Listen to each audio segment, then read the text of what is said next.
Yeah.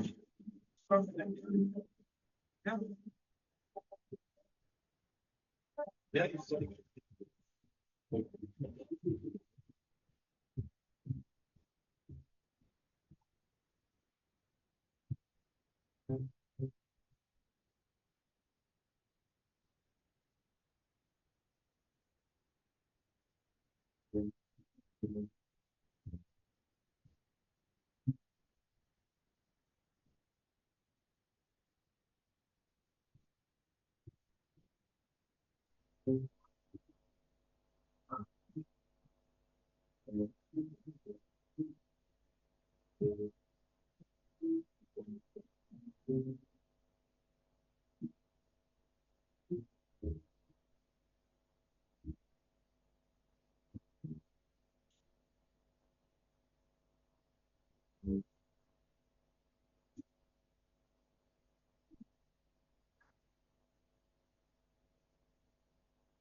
Martin Weising. Scary. You get some green flies. All out of my nose. Absolutely good. Light coming through the lilies. The reeds, absolutely stunning. Some of your best work. I think the group before us made sure that there wasn't much available. Lots of those green streaky filters. Eh? Yeah. So it's not floating in the water. I thought it was Dutchy just swimming by. Oh, come on. First reports. Well, I thought it's worse places. It's very nice. Bit slimy. As I was getting close to you, you get backing off. Backing off. Yeah, and I was trying to show you, it's a wide angle lens. To fill the frame, I've got to be. Yeah, no strikes there. Excuse me. What were you trying to film on this? If I get close to you.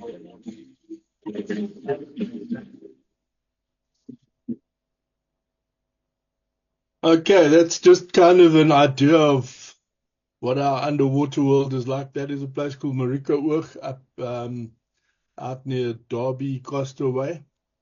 That was a fairly good dive in terms of the clarity of the water, and you can see it's not that great anyway. So let's go in and show you the real things.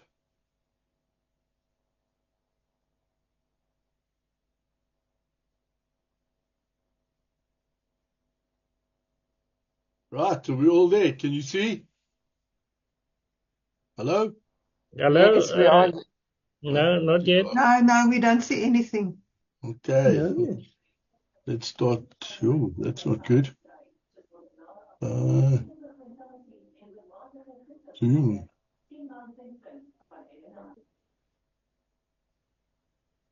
Okay, share.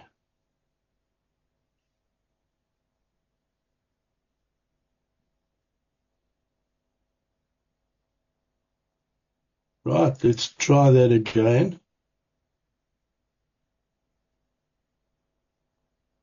Can we see that? Yes, we can. Yes, we do. Yes. Okay. So I'm gonna do this in sort of two parts. One is, well, make it three parts. One is a little bit of the challenges that are faced when you do underwater photography. And then I split it into what I call the wildlife side, which is the open water, and then the fashion and where we can get to play in the confined water. So, yeah, let's have a look. It's a little bit of some technical details from a diving point of view. I used to be a diving instructor. I taught diving for about 6 or 7 years. So yeah, I've got around about 1,000 odd dives that I've done. So let's have a look. So let's look at things like why is it important to be qualified? What is the marine environment? What are the physical differences and what are the challenges? And those 4 items there basically determine how safely you're going to carry on in the underwater environment. So that's what my mates call the fish repellent. That was me a good many years ago. But that's your underwater housing. This was for a film camera, still the old EOS 5. Looking at the picture, the strobe on the left-hand side is a 400 watt second light, which is equivalent to output-wise the same as the Godox AD400. And the one on the right is a little more powerful than the AD200. It's big, it's bulky, you use both your hands to be able to control all the controls as such. There's a better version down at Sodwana Bay. That circular dome in front is 30 centimeters in diameter. And those are the more modern strobes. They're a little smaller with slightly less power output. Okay, so let's talk about, I'm not going to rap on about this, but if you're going to do this, particularly in open water, get qualified. There's a lot of things that can go wrong. And of the dangerous sports that you can get involved in, this is the easiest one to get involved or to get hurt in. So research was done a couple of years ago where they looked at the dangerous sports, flying as in private pilot, mountaineering and rock climbing, and scuba. The problem with scuba compared to the other two, if you don't know how to fly a plane, you're not going to get in and try it. The same, if you can't and you're not strong enough to climb up a vertical wall, you're going to stay down. Water, you climb in, you go underwater, happy days. We all know about the bends, but the reality is you probably won't bend, but you'll get an embolism of sorts, you'll burst your lungs, and you will die.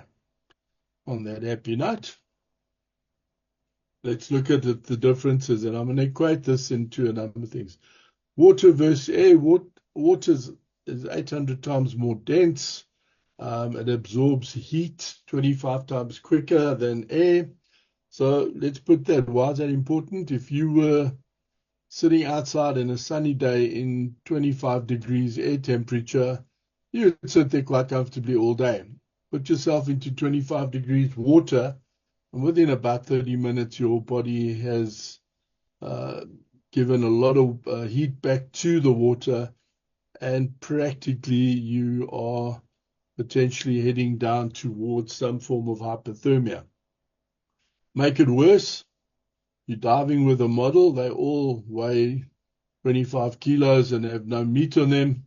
That weight loss is exaggerated, and within 15, 20 minutes, you've got this shivering wreck in the water, not having a good time. It just doesn't work. So, light travels slower in water and it will refract. So 25% slower, your objects will appear closer and larger at about 20%. So the question is, what are you focusing on? Where you think it is or where it actually is? The other thing, if you can see on the bottom right-hand picture, your colors get absorbed viciously. From 3 meters away from a light source, now that could be from the surface down or from your strobe away, you lose red. At about 4.5 orange, then yellow, green is at about 6, 7 meters, and after about 9 meters, everything is blue-gray. So, challenge, if you're diving in the ocean and you want to photograph a 25-meter long whale shark, as an example, somewhere along the line you're going to lose lights. You can't take enough lights down to light up something that size. So your three-dimensional space, this is a big advantage, but you need to be able to control your buoyancy. Our biggest asset on land is gravity. Why do I say that? Well, you can put your camera on a tripod, it'll stay still, and you can get still pictures. In this environment, there's no gravity. So you float around and everything else you're photographing floats around. So you lose that opportunity to get steady pictures. Everything you carry has air in it to a larger or lesser degree, and that will float more or less depending on the depth that you're at. And if you look at the picture on the right-hand side, my cheat when I work in swimming pool with models, I get a big chain and I wrap it around them, and they tend to stay down a little bit longer then.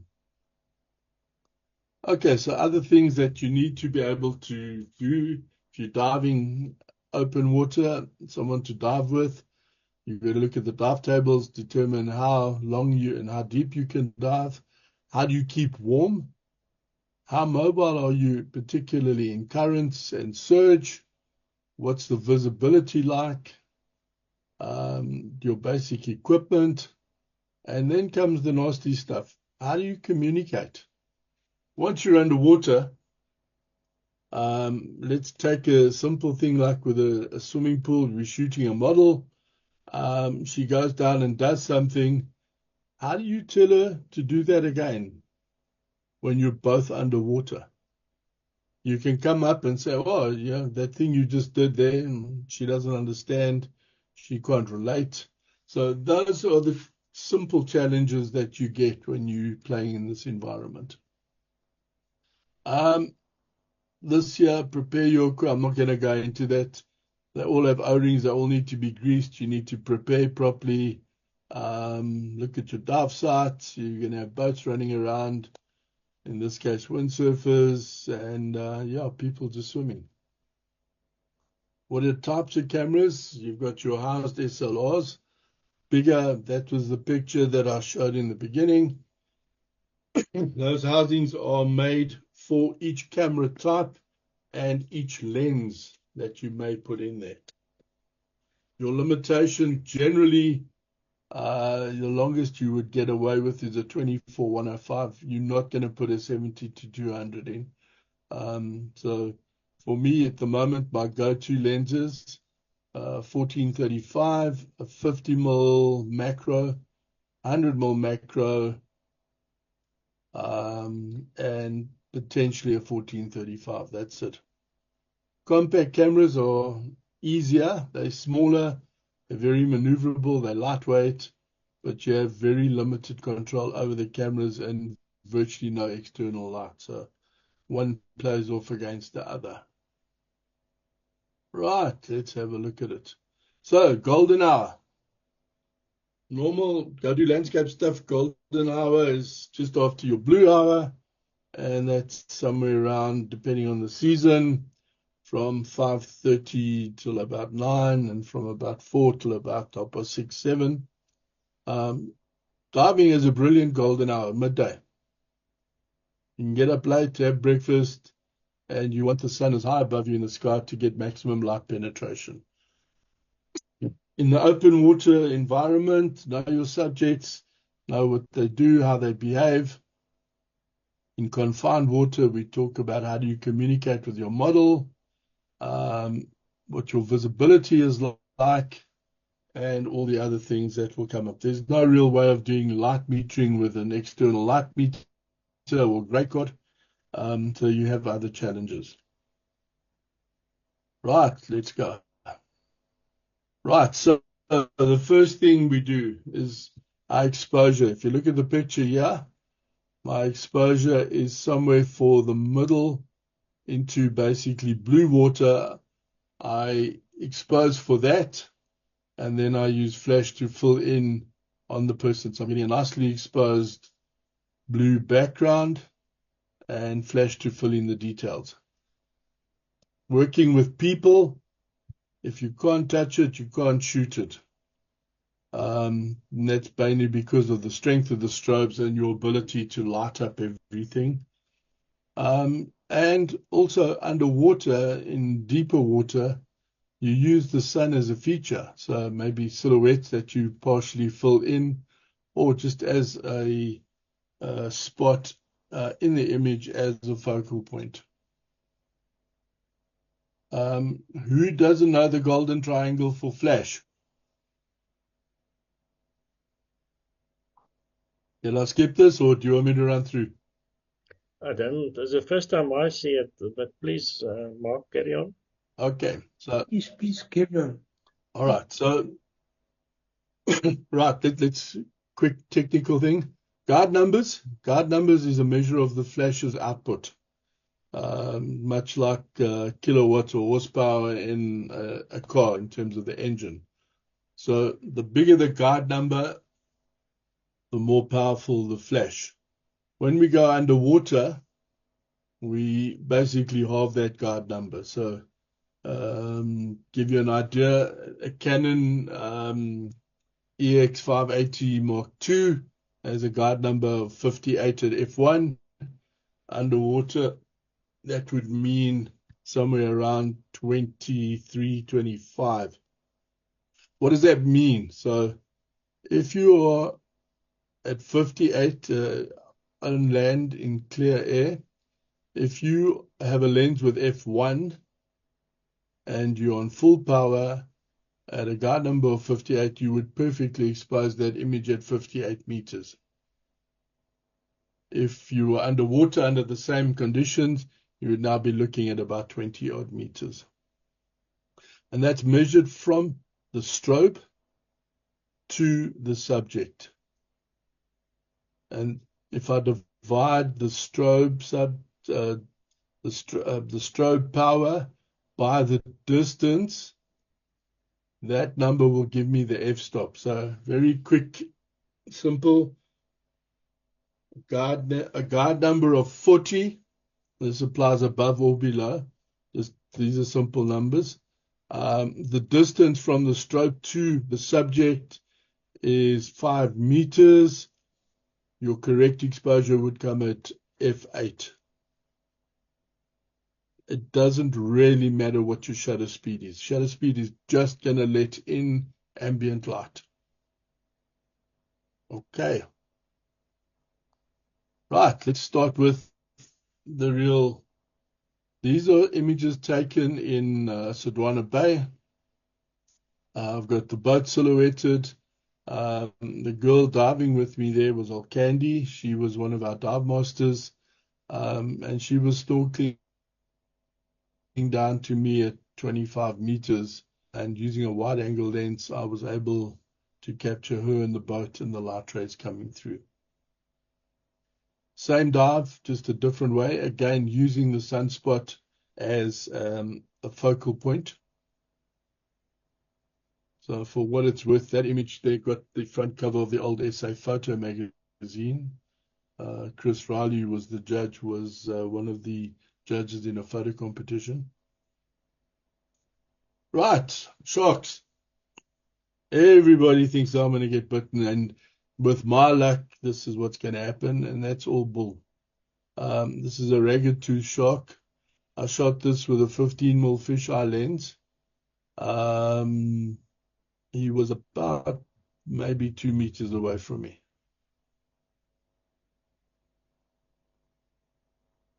There's some more. This is a place called Quartermile Reef at Sodwana. And in the right time of the year, you can swim with a lot of sharks, and it's great fun. Those ridges that you see in the sand are as a result of wave action, and they will run parallel to the shore. Again, nice little reggie. That's a whale shark. I shot that with a little mick and drick. Just stumbled onto him. That particular one was fairly small at about 20 meters. When we got back on the boat, he was still around, but he was longer than the boat that we were on. And they just swim around. The nice thing about them, they're plankton feeders.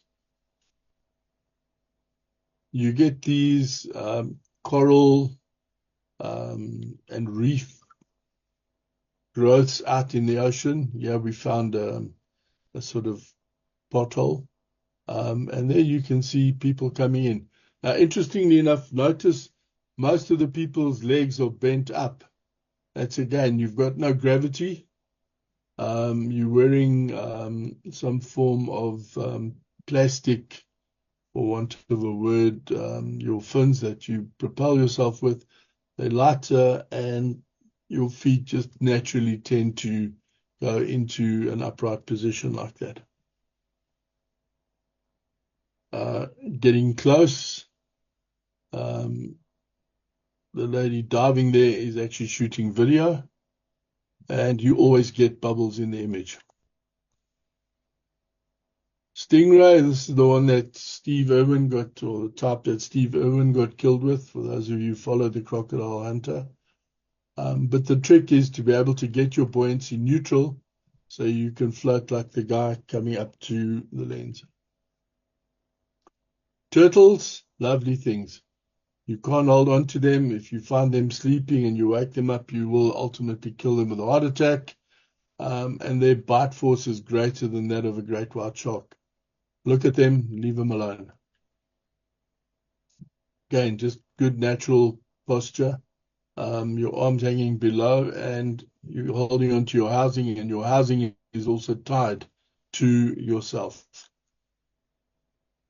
This was in Kapolei, out in the South China Sea. The water there is incredibly clear.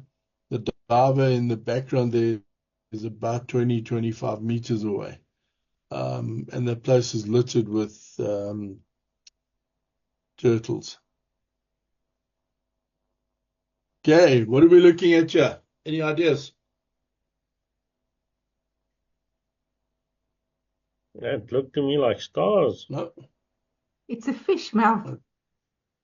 Yeah. No idea. No. It is a fish. Okay. I just want to see if I can find the pen here. There we go. All right, so See the we eye are and the looking mouth. at And a. yeah, I could see the eye and the mouth. All right, so that's a frogfish, and they're very well camouflaged. So if I can get this right, that's the eye, that's the mouth. Now, you've heard of stonefish. They would sort of have the same level of camouflage, if you want to call it that. Okay, how do we move on? Next.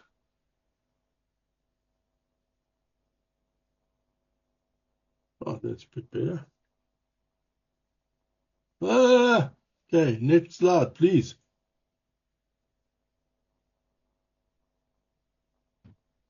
Mark, you might have to Control Z twice to undo that, Okay. those marks, and then it might let you move on. No, it's not Control Z at all. There, okay, There it's we go, gone. there we go. Yeah. Okay. Okay, bad idea. We won't try that again. And that's right. Really? Sorry, guys, this won't take long.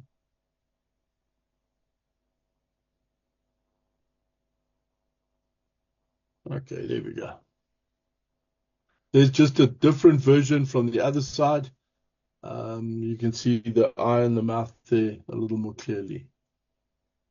Moray eels, lovely stuff. This is a guinea fowl moray. And again, they work very nicely with something like a macro lens where you can get close. If you look in the black section there, you'll see a lot of white spots. That's backscatter that happens in all the water. And here's a tip: if you see an underwater picture with absolutely no little spots floating in it, it's been heavily doctored. This is a cleaning station. The two little fish swimming on the other fish eat parasites. And when the fish go into a cleaning station, they're kind of off limits to anybody else from an attack point of view. It's like booking your car into a garage. Type of leafy dragon. My favorites, these are the anemone fish. They are around about, big one would be about 4 or 5 centimeters, but they are stupidly aggressive. the no-striped clownfish in the green anemone, and they spend their whole life in an area around about a square meter around that anemone. It's a nudibranch. The English translation is a naked lung, and that's the lung and the back, and the most amazing colors. There is a scorpionfish, and again, you can see the eye and the mouth. Scorpionfish have got fins on the sides that are generally quite poisonous.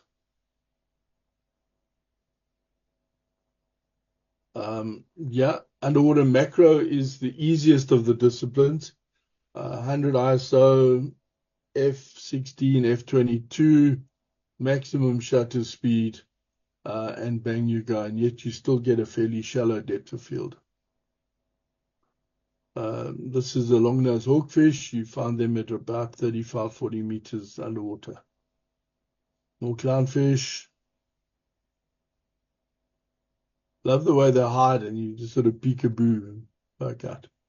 This is one of the shrimp, and it's almost see-through, and that's part of their camouflage.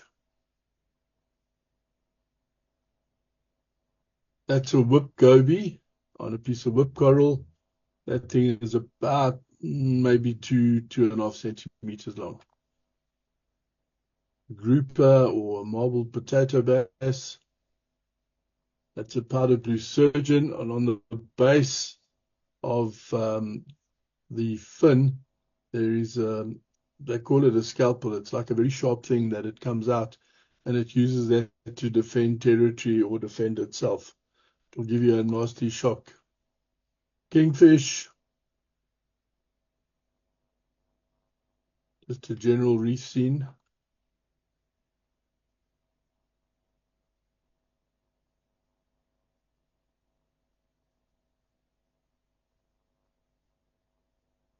There you can see a better idea of how camouflaged this fish is. Again, look at the legs, always pointing up.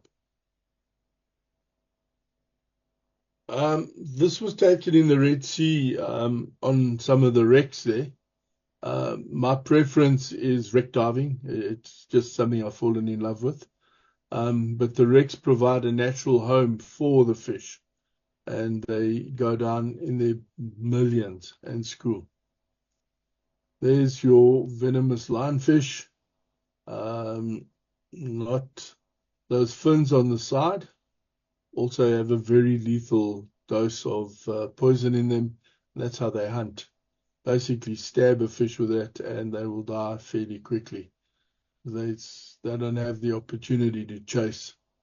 This was on a shipwreck. You can see the square shapes. Another shipwreck. You can see the side of the boat there as it's been eroded and eaten away by the rust, and the boat we're diving from anchored above it. That's swimming over the wreck. Yeah, the Red Sea was lovely. I mean, water temperature 28, 29 degrees, wonderful. And again, more of the shipwrecks. This was a boat, I think this was the Chrysula K. A Greek shipping company bought it. They loaded up a cargo of tiles, if I remember correctly. And when it got out there, they gave the instruction to the captain to run it aground and sink it so they could claim on insurance. A couple of days after it went down, the salvagers sent divers in. They went into the captain's office, opened the safe in his office, and then found, in those days, a fax from the company saying, listen, go and sink this boat so we can claim on insurance. Lots of shit happening out in the marine world. For those of you who take to this is one of the Holy Grail dive sites. It was a boat called the Thistlegorm. It got attacked by the Luftwaffe in 1941, and they bombed it. And apparently the boat is now about 5 meters longer than it was from the force of the bombs. To give you an idea, in the bottom circle, in the bottom right-hand corner, is a steam locomotive, just to give you an idea of the scale. The square is a railway car for freight. So these things are big. This boat was 135 meters long, if I remember. What's interesting is in the holds, it went straight down with all its cargo intact. And this was a Bedford truck with a whole bunch of motorbikes packed on top of it. And they're still there as they were when they sank in 1941. Again, get out a little bit more light and you get some amazing sights. Again, just by implication, based on what I said to you, those red squirrelfish in the middle, they are within 3 meters of my strobes. Okay, that's kind of the wildlife aspect of it. The tip on that, if that does grab anybody's fancy, do a lot of diving, get very comfortable in the water. It makes everything so much easier. So let's go to confined water. Confined water basically is the swimming pools, maybe Marika Oog that you saw the video of. But yeah, it's nice for doing underwater portraits and fashion stuff. So what do? How do we work with models? The question is, how do we communicate with models? How do we keep them warm? Swimming pools with a high chlorine content are a no-no.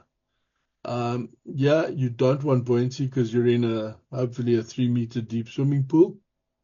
The trick that I always try and work on is I get the girls to get it understood in their minds that they only need to be down for 15 seconds.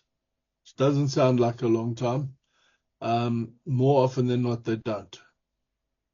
We need them to keep their eyes open, and again, that goes back to the chlorine side. Keeping them warm as well. Thermos flask of hot coffee or chocolate on the side of the pool, so every half an hour that they can warm themselves up. No gravity, good for the ladies. The best boob job you're ever going to have. Everything floats where it should do. Bad for the photographer because you're moving around and trying to get them to move around. Again, how do we expose? Go back to the same that I use underwater in the ocean. Expose for the middle ground. If you have a pool with a black side, that's brilliant because that'll act as a grayscale. And then I do breathing exercises with them just to get them comfortable. So that's kind of, there I am working with somebody. And yeah, the other models waiting their turns. If you get the model to get their face very close to the surface of the water, you get these amazing reflections, and then just flip the image onto its side to get this effect. Models with long hair work exceptionally well because the hair floats, takes on a life of its own, and moves as with the model as they move around. And again, you can see the hair. Again, where you see models with straight hair almost in place, it's generally been faked.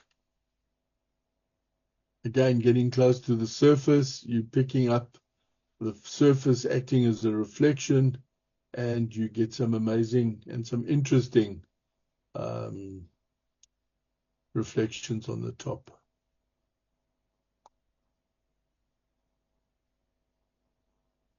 Props underwater, I've got an old EOS 350D that got flooded. I've had a lot of fun with that, confusing people, telling them that it's an underwater camera. I've got that with an old 100mm Macron, but it makes for a really nice prop. Again, get in close, get your exposure right, your full in flash, and you can get some nice images. Be careful in pools. I don't like pools that have got the tiles around the side. It always gets in the way.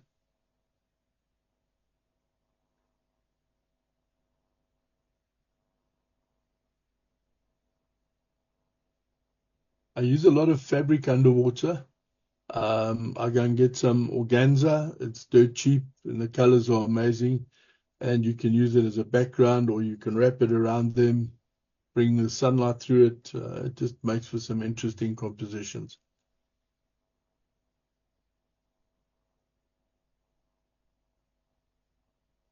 Again, this picture is actually upside down. Rebecca here was actually floating up towards the surface, flip it upside down, and it looks like she's hovering above the water. Again, using the sun as a focal point. This picture I took about 20 years ago, and you'll see the dynamic range of the cameras then is not as good as it is now, and you can see how the bright areas of the clouds have been blown out. A little bit better, again, shooting 1635, getting close.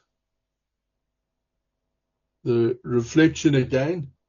So this picture would have been taken with the image tilted to the right or turned to the right.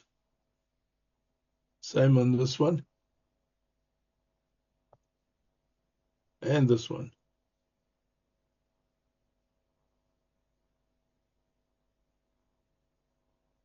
Straight portraits. Terrain was actually a nice model to work with. And she was fit, so she could hold her breath for quite some time. And using the material. This was a weird one. This person had arguably one of the best figures I'd ever seen. Legs that went on forever. Incredibly impressive boobs. Pretty about the Adam's apple. So yeah, bit of a shock for all of us.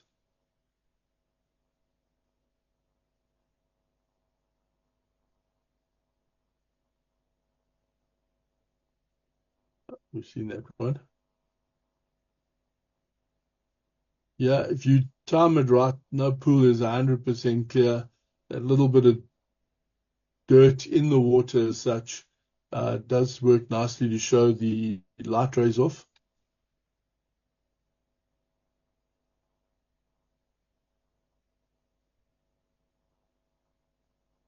Nice dark background created with strobes.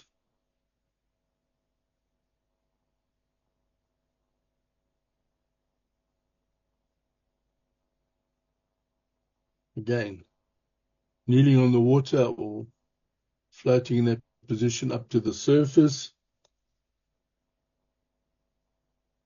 The distorted reflection always makes for a scary image. Lots of reflection, lots of colors. The mermaid look. Again, more reflections.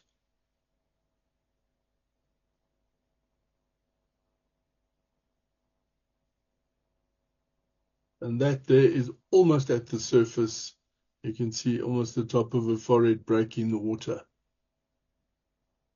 Right, so to sum it up, I know you believe you understand what you think I said, but what I'm sure is you realize that what you heard isn't what I meant. So that didn't confuse you, did it? Any questions? I think it's Mark, so how long you amazing. been- so- Who was asking? Shoot, No, I whoever. said absolutely amazing. Thank you. And this is on another level, eh? Sure. Mark, how long have you been in photography? Oh, God. I have to say, Yes. 1973. Okay, that's long enough. Yeah, I'm only 25 now, so it's Well, considering that's about 53 years, I don't think so. Tell me, Mark, how much does it cost for a camera? If you purchase a basic camera, how much would it cost? Look, the easiest, the most effective way of getting in is one of the decent point-and squirts. I don't know. I used to work for Canon, so I'm more familiar with their cameras, but something like a Canon G9, G12, whatever that local model is, you can get a very good housing that will allow you to control all the functions of the camera, and you can put an external light in. That's probably the most cost-effective way of getting into the underwater world. Putting it into a housing for an SLR, there was an old saying that used to go around and saying if you're doing that kind of photography, you're old, because the young people couldn't afford it. It just was very, very expensive. A housing now for an EOS, for an R6 with the necessary ports, excluding lights,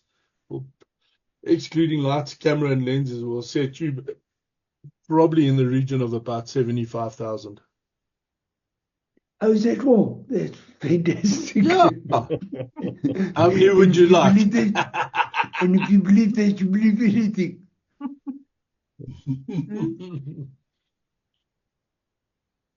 Anybody No, else? it's a good way to spend a good summer afternoon. And what's quite interesting for those who shoot a lot of models, not many people do this. So you always get very positive reaction to models when you say, look, we can do underwater work. And every person that you meet will tell you that he pioneered or they pioneered underwater photography. I don't believe that.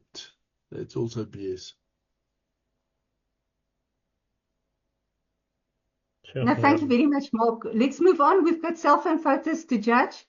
Mark, I want you to stay on for us, if you don't mind, or are you ready to go? No. Can I stop sharing? Yeah, I can Yes, stop. you do. Yes, you do. No, I have stopped sharing. Yes. Okay. So what will happen now is all of us will have a chance to vote. So on each photo, there's a data chart that will come up, and out of 15, and you will just make your vote. You say how much you want to score it, and you submit it back. If it's your own photo, please don't score your own photo. And then once the photo is scored and Tina says this is a goal, then Mark is quickly going to just give a little bit of commentary on the photo. Oh, yeah, I'm happy to do that. Mark, you must just remember it's cell phone photos, so the quality is not that good, eh? Okay, cool. Thank you. Or some of them are even better than cameras, but especially for those people that use Nikon, eh? Ah, 7 minutes. That's when the fight started. Yeah, I'll get Yeah, I shot. shoot Nikon, Tina shoots Canon, so we're always fighting. Yeah, but Tina's right. Don't you start, Mark.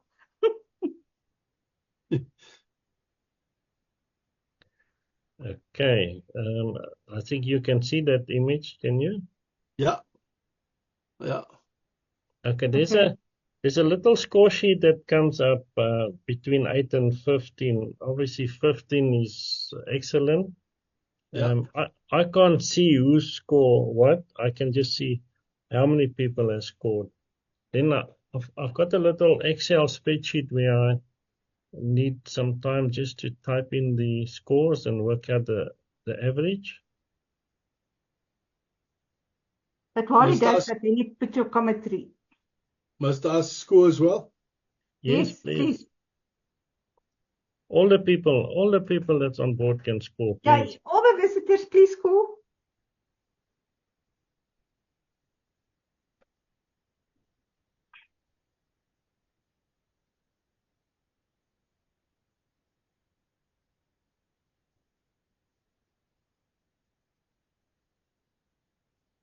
Okay, I must just get myself sorted here.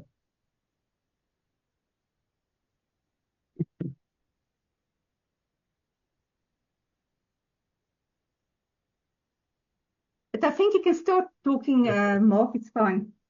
Okay. All right. Yeah. Nice symmetry with the two images. Differentiation in the coffee itself. From what I'm seeing on my screen, those serviettes are a little bright, particularly on the top side. Look to addressing that. And on the right-hand side, underneath the saucer, you've got that illy sign from the sugar. That could have been easily cleaned up. It's just unnecessary and it's a bit of a nuisance. Thank Thank you. you. Okay, image title is Dinky.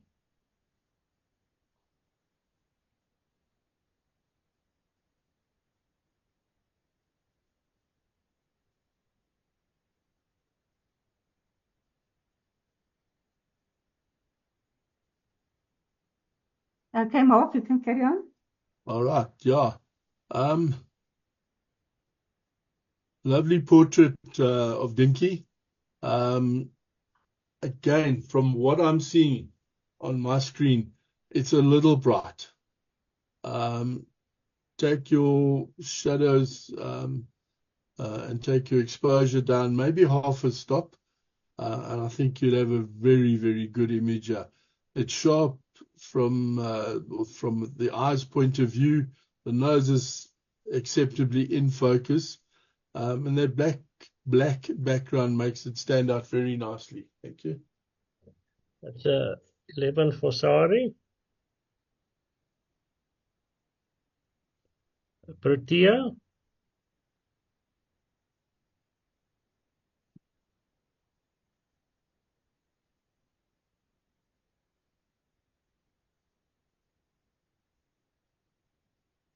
Okay, Mark. Okay, so yeah, very strong center of interest here. But I think here's where dynamic range might fail in the cell phone. The image, particularly in front, is a little bright and it's not as sharp as it could be. And I think those are the challenges that you would have had. I think the idea as well, the execution was good, but I think the equipment has let you down. Thank you. It was 11 for Ingrid. A lazy afternoon.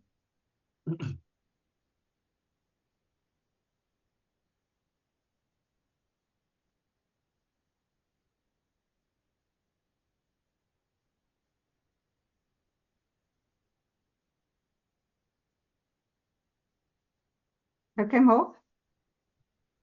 Okay, so you've got on the right-hand side of the image quite a lot of foreground. Maybe if you had moved your position slightly to the right, that might have improved on that. Your horizon is nicely on the thirds. There's a lot of interest in the sky. Again, it probably could do with a little bit of contrast. And yeah, otherwise you've got a nice peaceful lakeside view of as part of a nice portrait. Not portrait, landscape. Thank you. So Alpha Karen. Dahlia.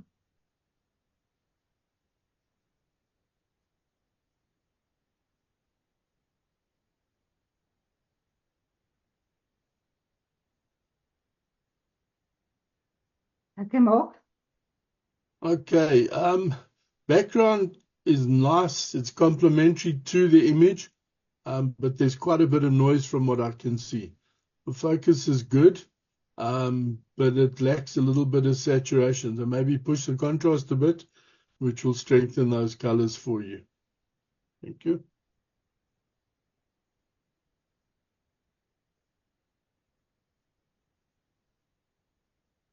So 13 for Peter.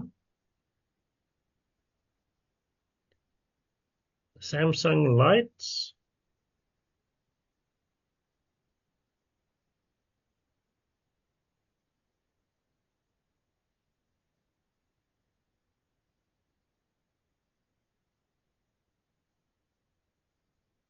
Okay, Mark. Right. Unusual photo this. I like the circle created by the wooden lampshade, if I can call it that. You've got a nice bright center of interest. You've got some interesting diagonal patterns underneath. Your blacks aren't blown out. The only thing, arguably, is that little bit of lighter black in the top sort of left-hand side. If that was out, I think it would be a much stronger image because my eye does get drawn to it. But I think the makings of a fantastic shot is in here. Well done. So 12 for Annery. Car roof reflection.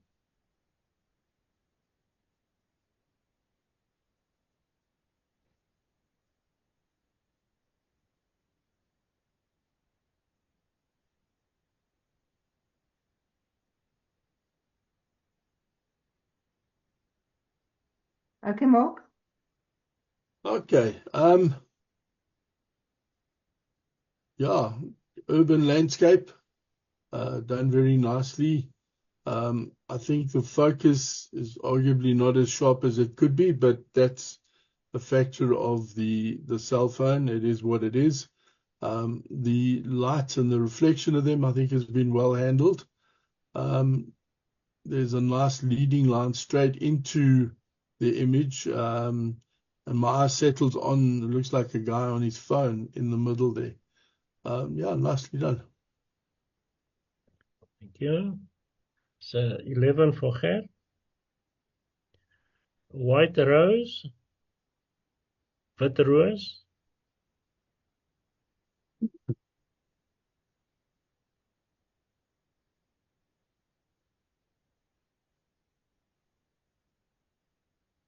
Mark. Right. Okay, nice central position.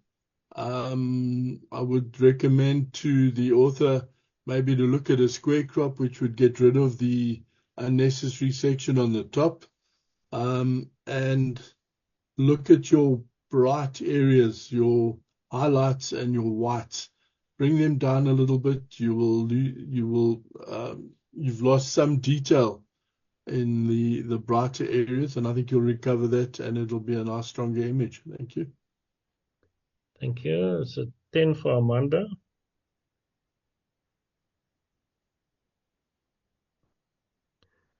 Olifant.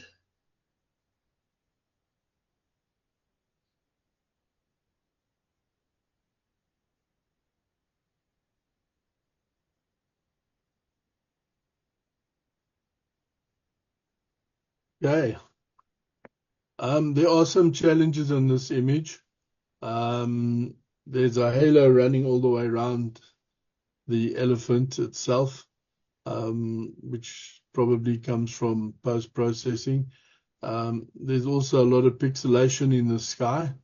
I'm not sure if this was as a result of a tight crop or some post-processing. Again, the idea is really nice, and I would have lost quite a bit of the right-hand side off, probably from just before that pole on the left-hand side, at least on the right-hand side. So you would have the Somapani elephants moments, the elephants, and a nice sky, but it's a pity about the noise and the pixelation. Thank you. So 10 for Estelle. Succulent blooms.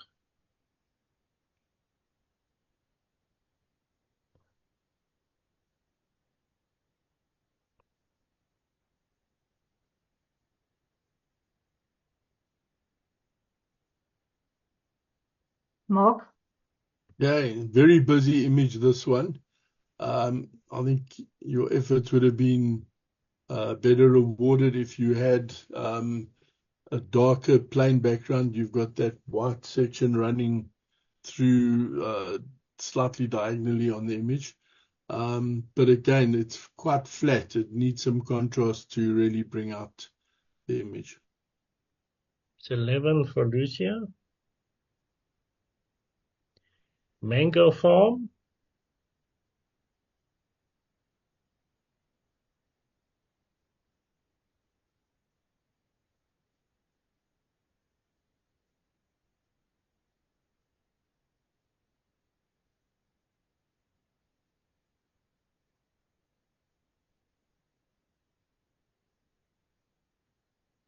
Okay, you've got a nice clear path, and those two brown rocks also forming a leading line leading you down to the mountains in the distance. Your sky's good. But look at the top of the mountains. You've got halos all the way around them. And I'm not quite sure, is that a result of either the camera or the way the image has been processed? The foreground is nice. You haven't lost any major detail in your processing, although your shadows are a little dark. Thank you. Thank you. That's 12 for Louis. Tolbos in die Karoo.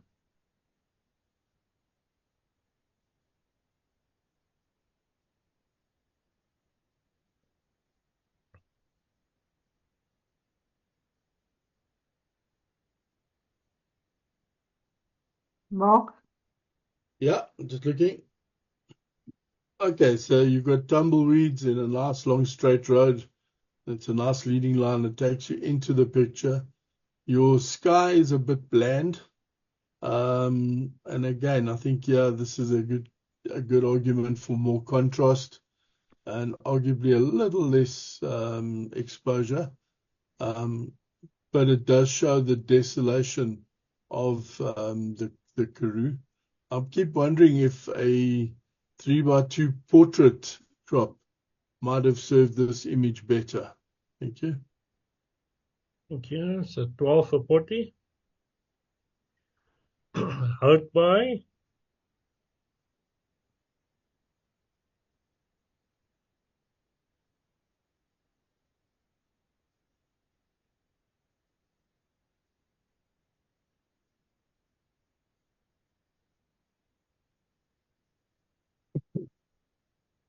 Okay, all the boats are in.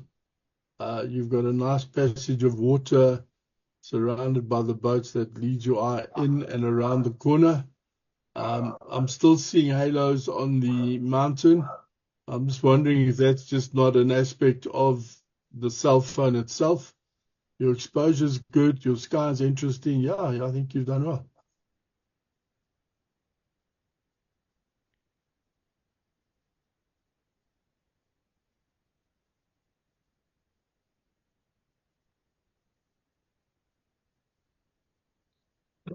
Thank you, Mark. Pleasure. Nice Goue one. oggend in die Handam. Sure.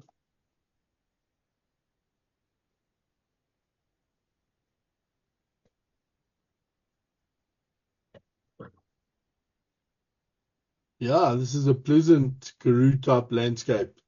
You've got nice foreground interest. I think your exposure's been well handled. Your focus is good.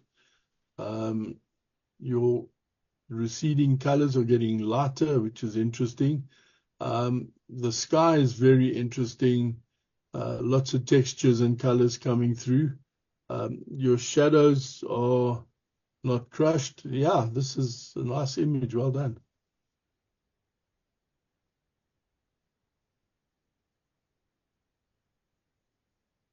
Sure. You people are too fast for me. That is 13 for Sari. Very nice. Tuscany Night Walk.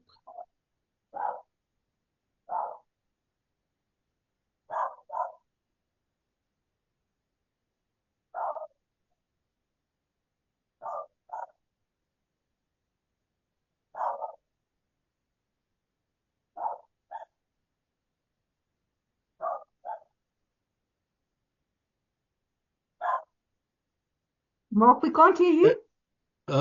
That's because I'm not saying anything. Oh, I thought you muted yourself. Okay. Yeah, again, the elements are there. A nice leading line down in, some bright areas for your eyes to rest on, but your image is overexposed. All the bright window areas have been completely blown out.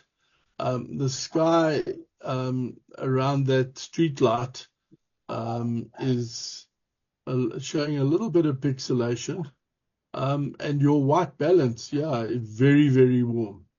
Be worth just dropping your highlights, your whites, exposure, and increasing contrast, and then just looking at the white balance itself to bring it more in line. Thank you.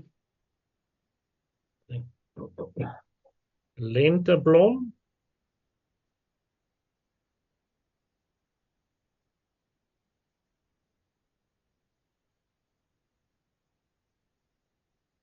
Okay, very nice and simple. Nice color in the background, very complementary to the flower. Circular type subjects sit very nicely in the middle. Your focus is nice and sharp on the stamens in the center of the flower. Yeah, simple but effective.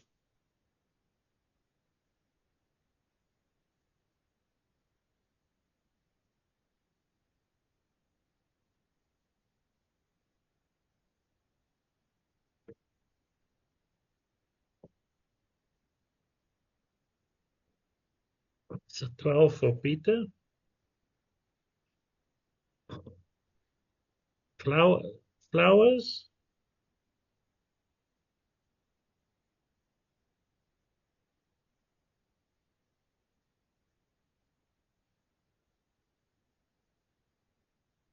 Okay, yeah, the image is not as sharp as it can be. It's quite soft. It's very busy. There are multiple areas where your eye sort of darts around. Your background is very busy and is a big detraction from the actual image. Yeah. Something in Lightroom with your background selection, darken that down quite nicely, invert that for the flowers, push the contrast, drop your whites, so that you can get those flowers to pop out the way they should do. Thank you. It's a 12 for Andre. Ankle cattle in Kroonstad.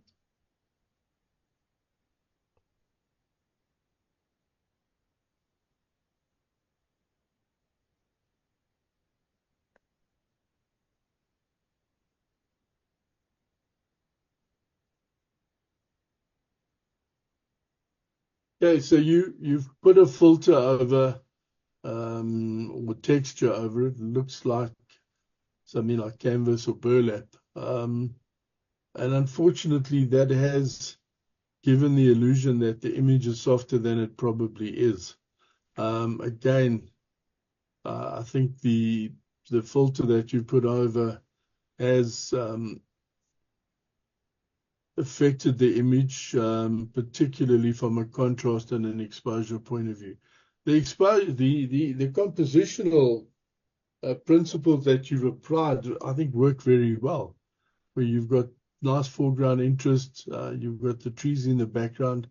I'm not convinced that the texture you've put over is adding any value.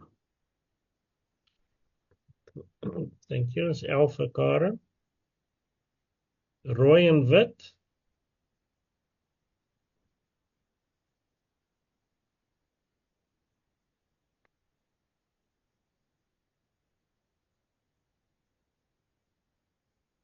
Okay,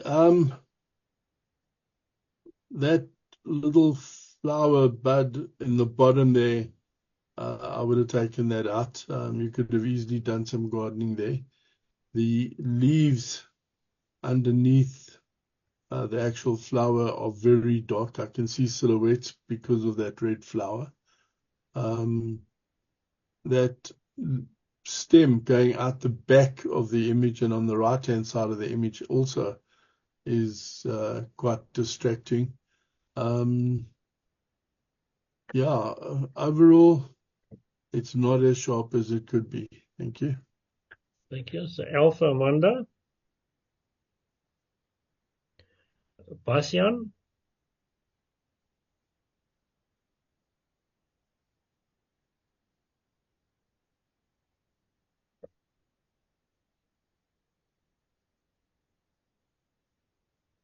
Okay.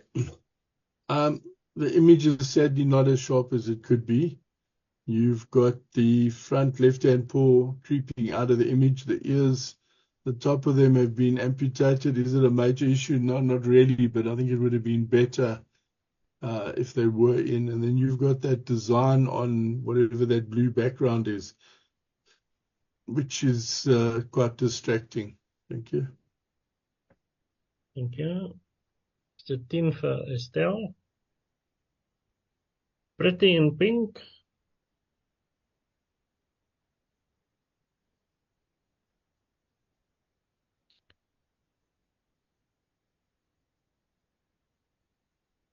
Okay. Nice. A good, nice looking model that you've got. A nice, uncomplicated, clear background. Exposure's a little bright. Bring your highlights down a touch. I think that would make a difference.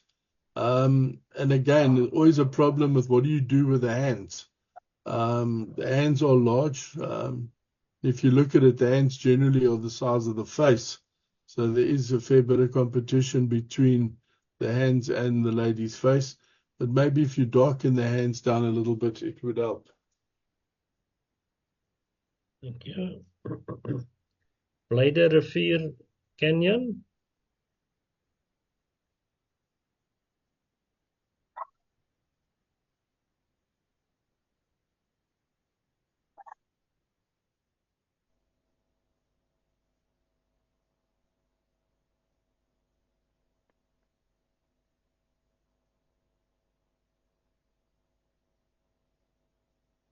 Right.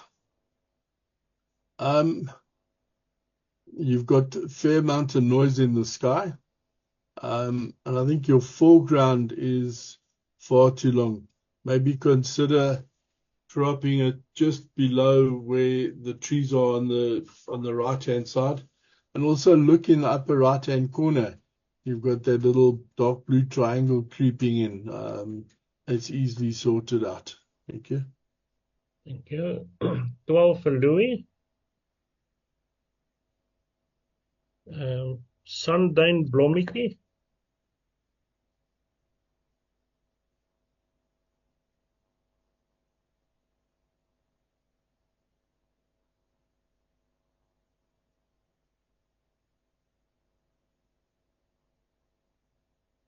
Right.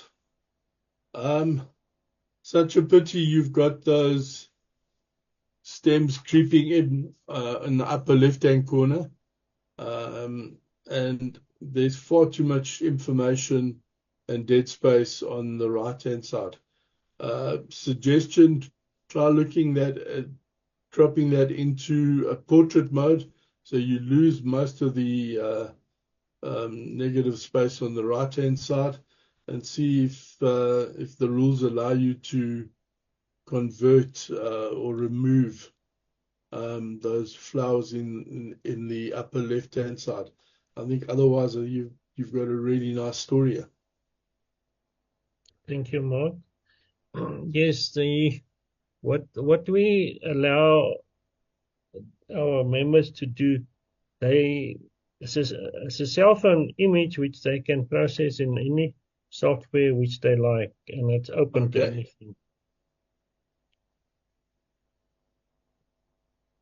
This is the second last, this is the last one in the open section. Okay. Painter's palette.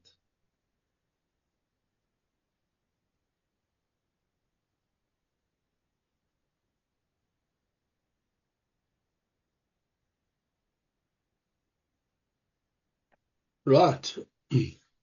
not quite a square image. I think it's 4x5, but I think it's been very well handled. The background is nice and muted and complementary to the pink of the flower. On the stamen in the middle, it's a little bright, but I'm really nitpicking now. But yeah, I think this is a case of more being or less being more. I think it's simple and effective. Well done. Thank you. Okay, our sixth subject was white. The color white. This is in cell. This is all cameras. Am I right? All Yeah, cell still phone. cell phone. Still cell phone. Yeah. Yes. My machtig, maar dit is. Okay, we've only got 12 more photos to go. Ah, that's fine. It's not a problem.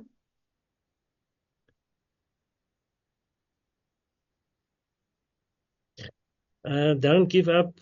The finish line is up ahead.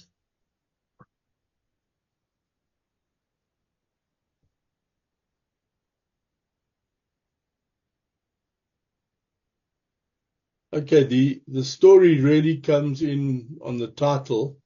There is some white in there, but it's not the dominant color. But having said that, it's in a very dominant position. It's sharp, exposure's been well handled, and with the title, I think there's some good storytelling in there. Well done. Thank you. Wit brak.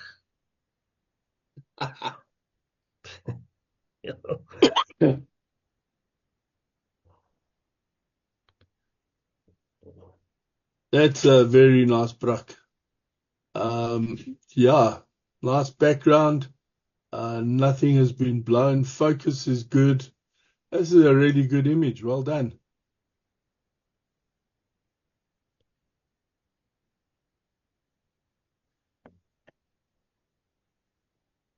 It's a 12 for Peter.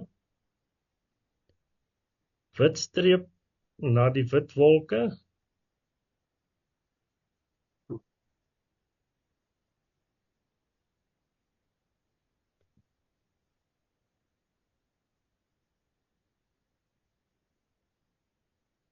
This looks like it's been taken through the windscreen. And the windscreen is a little bit wet because you've got some very nasty blotchy patterns on there that just obstruct the image. Again, the sky and the clouds need some contrast to bring that out quite nicely. Yeah, this image needs a little bit of work. Thank you. Thank you. White heart.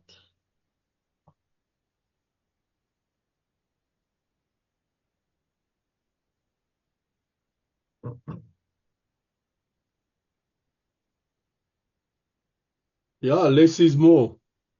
In the middle, lovely textures coming through, nice, interesting white background, a little bit of a shadow. Yeah, very nicely done.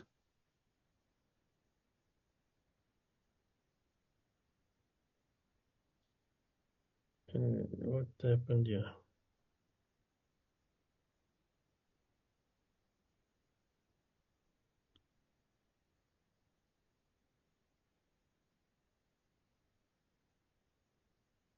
Sorry, I've just got a little hiccup here.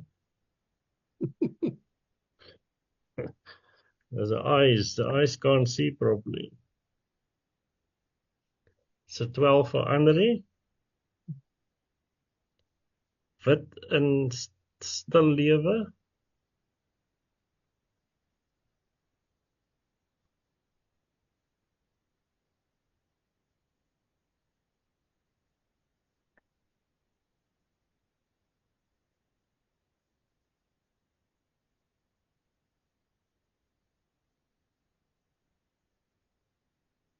Mark?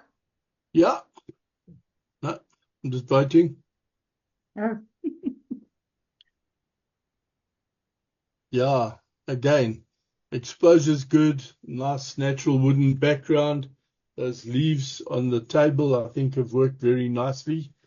If I were to quibble, I would say you could lose a little bit off the right-hand side. But as presented, yeah, nicely done.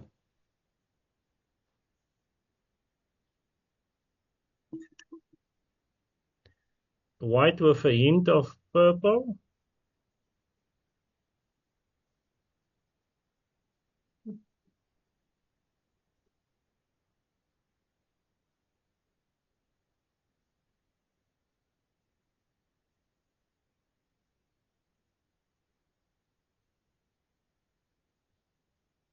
Okay, so your depth of field here is quite shallow, and I think I'm not sure how much control you would have over that with regard to a cell phone. You have a nice center of interest on that circle on the bottom, sort of on the bottom right third, give or take. And I would maybe darken the background down a little bit just to make those white flowers really stand out. Thank you. Amelia. I think this is in the wrong category. But vote in any case.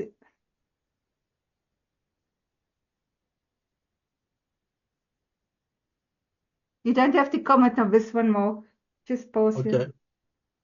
I was just going to say this, I'm sure, is in the wrong category. So I've scored it low, but because it's wrong category.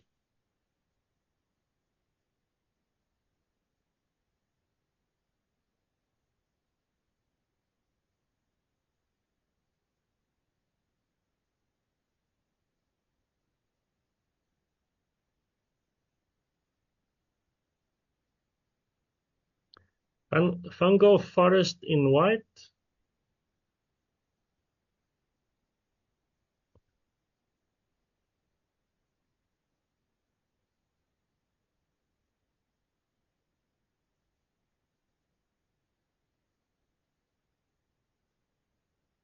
Right. Certainly meets the subject criteria. Look in the middle at that gap. There's a black line almost running around the whole central section of the of this whatever it is. The black or the neutral background I think works well and complements.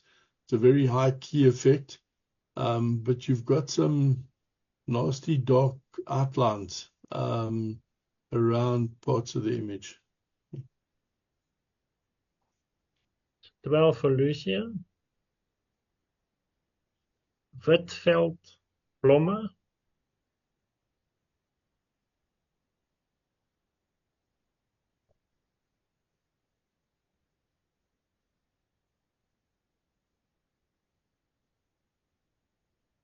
Okay. Yeah, again, images work well in threes. I think that's been well captured here.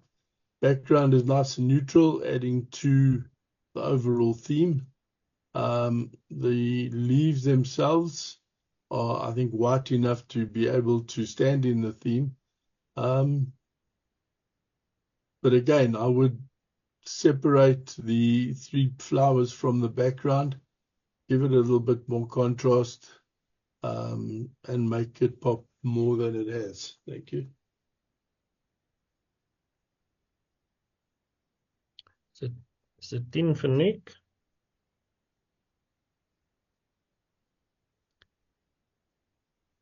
White rose.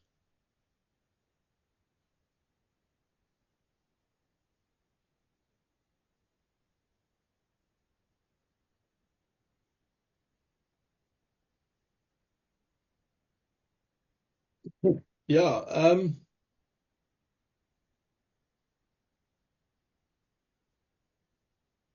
I think the black background here works very well to make the flowers stand out.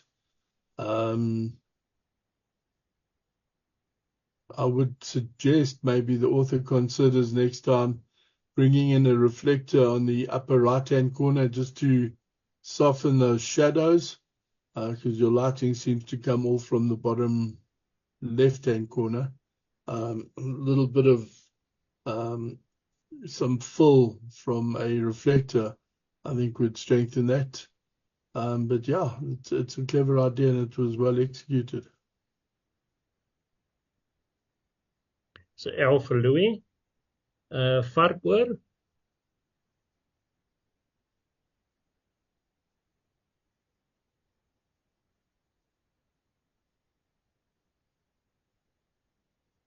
Yeah, this has been well handled. Nice dark background. It's not black. There's still a little bit of detail in the background. Your whites have not been blown. There's nice texture coming through. Yeah, a lot of thoughts gone into this. Well done to the author.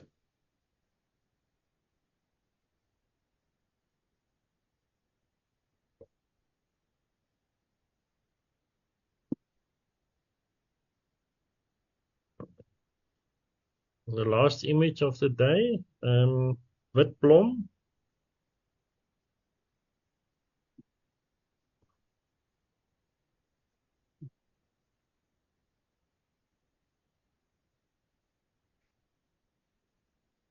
Yeah, this is one of those images that would have really done well with a dark background.